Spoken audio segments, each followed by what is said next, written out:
May bugtong ako sa'yo. Mabaho, parang patay na isda, pero grabe kung hawakan ng mga maharlika.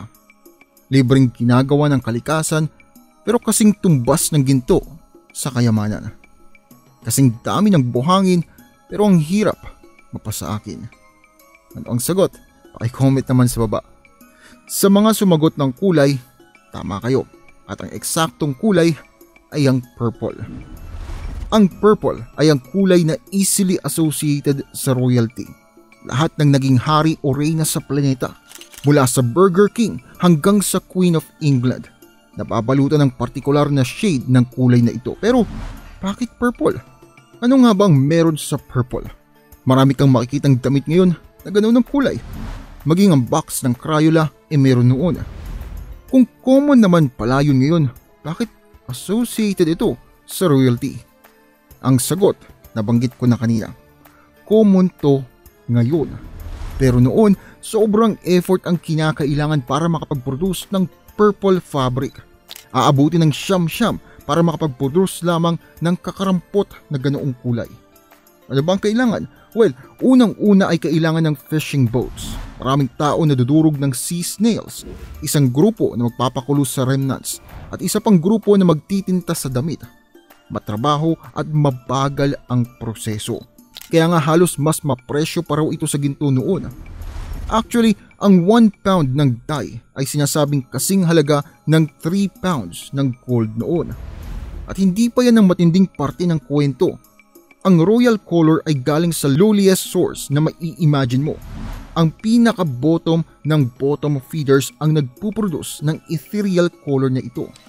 Ang mga hari ay sinasabing hinalal ng mga Diyos, pero ang kanilang kulay ay galing sa pinakamabahong nilalang ni Neptune.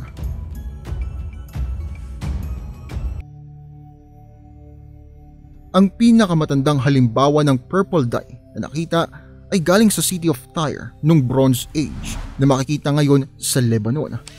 Ang city na yon ay tinayo sa mga seafaring people na kilala bilang mga Phoenicians.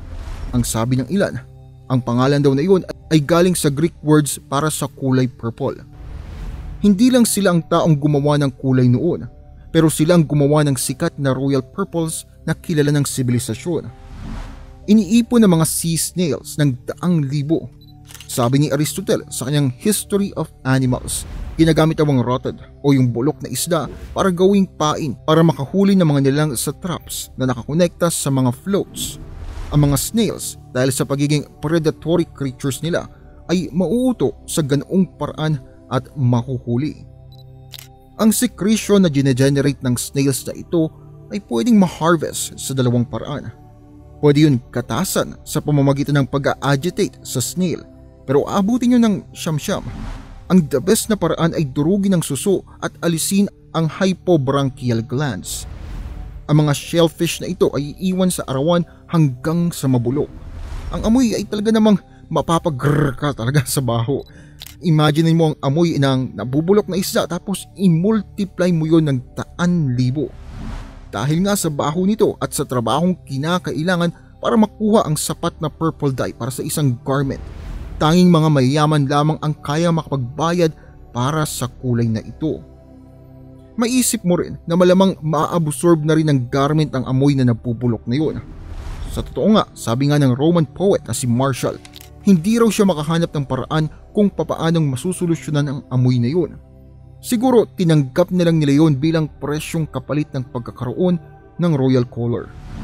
Ang mga royalty na nagsusuot ng garments na yun ay maiintindihan kung saan galing ang base creators ng purple. Ang ideya ng lowly birth ng royal purple ay pumasok sa mundo ng philosophy na rin. Ang Roman emperor at philosopher na si Marcus Aurelius sa kanyang Meditations ay sinasabi na ang purple sa kanyang robes ay isang bagay na less than regal. Ang creator ng Stoicism, si Zeno of Citium, ay isang mayamang merchant na nagdadala ng colored dyes para i-market. Ang pagkawala ng kanyang cargo sa isang shipwreck ang nagpasimula sa kanya sa daan sa pilosopiyang yun. Maliban sa pagiging color of royalty, naging controlled commodity din ito. Tanging ilang miyembro lamang ng Roman society ang pwedeng magsuot ng ganoong kulay. Kapag nagsuot ka nun ng walang permiso ay pwede kang ipapatay.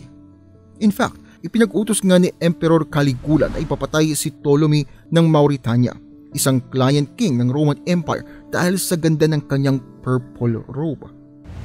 Tanging mga Roman senators lamang ang pwedeng magsuot ng garment na may purple stripe. Ang buong cloak ay para sa emperor lamang.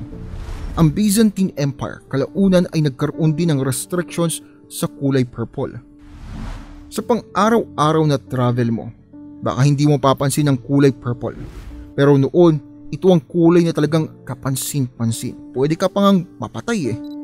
Tandaan mo to, ang random shades ng purple na nai-encounter mo ay minsan isang divine luxury na heavily regulated na mga makapangyarihan. Yung purple na damit na bigay sa iyo ng tita mo pero ayaw mo isuot dahil para kakamong si Barney, mas mahal pa yan sa ginto noon. Sobrang ganda ng kulay na yun noon na kahit sobrang baho kapag sinuot mo yun, walang may magsasabing masama sa iyo. Mas mangingibabaw ang visual regalness nito kesa sa mala dumpster na amoy mo. Kung nagustuhan ninyo ang video, huwag kalimutang i-like, mag-subscribe at i-hit ang bell notification dahil marami pa tayong videos na ilalabas dito sa channel. Hanggang sa muli, paalam!